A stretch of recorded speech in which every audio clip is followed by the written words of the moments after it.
Hi, I'm Stephen Point. I'd like to invite you to join me in a project to promote literacy. All over British Columbia, there are remote First Nations communities too small to find on a map. In many cases, these nations have been drastically reduced in size, some due to disease, others to immigration of their young people to urban centres. First Nations have been living in their remote homelands for many centuries, yet map makers pretend they don't exist because their populations are too small to count. Whether remote due to geography or culture, these people have been disenfranchised from involvement in modern life, but they do count. Their ancient history and culture of living in harmony with nature should count to the rest of us, who are busy conquering the planet to the point of its destruction. But in these days where satellites connect us all, it is possible to bridge the gap between cultures, to build partnerships of mutual benefit. This is happening in British Columbia thanks to the tireless work of those who know that Aboriginal people have a right to their land and a right to equal opportunity.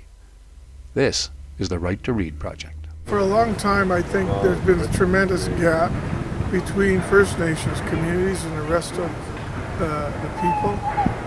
And that gap has resulted in Aboriginal communities being marginalized and being isolated, not just geographically, but in a social sense.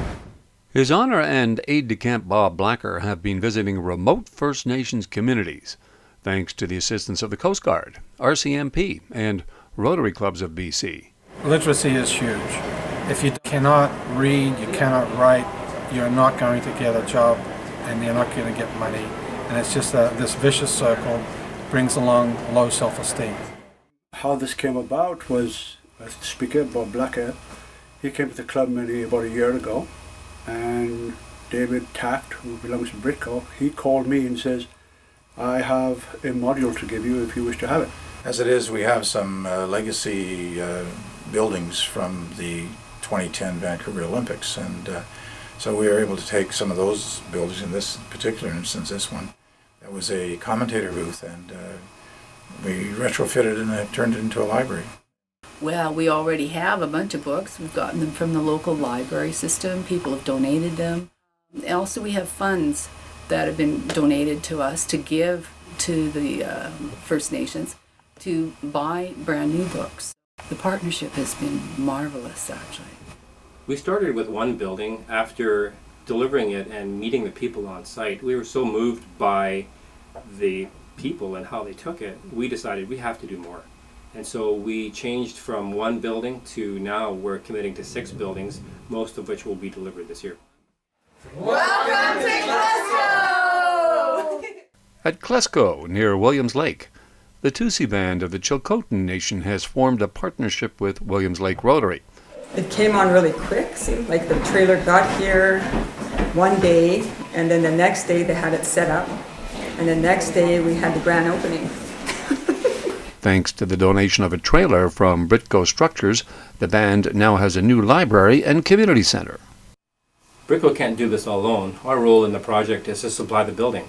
We need other companies to step in and help fill in the gaps. Professionals and tradespeople are starting to hear of the opportunities for involvement and are now volunteering their time and skills. So why is it difficult traditionally to provide these sort of projects for these communities? And basically the answer is bureaucracy. You have to go through the whole federal government routine of making an application and going into the queue.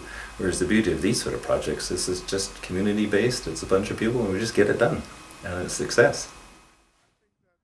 There's all kinds of potential for things like creating economic development or creating social improvement in communities or creating jobs even in many of these communities and helping them to realize their own potential and to take their rightful place, in my view, in Canadian society.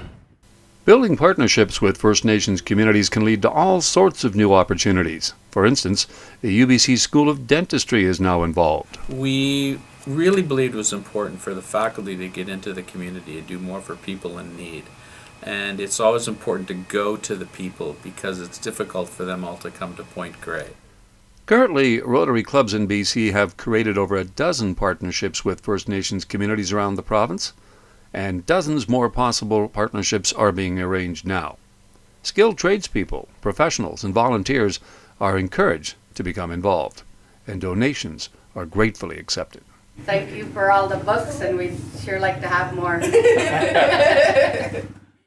If you'd like to join me on this initiative, please call the number on the screen.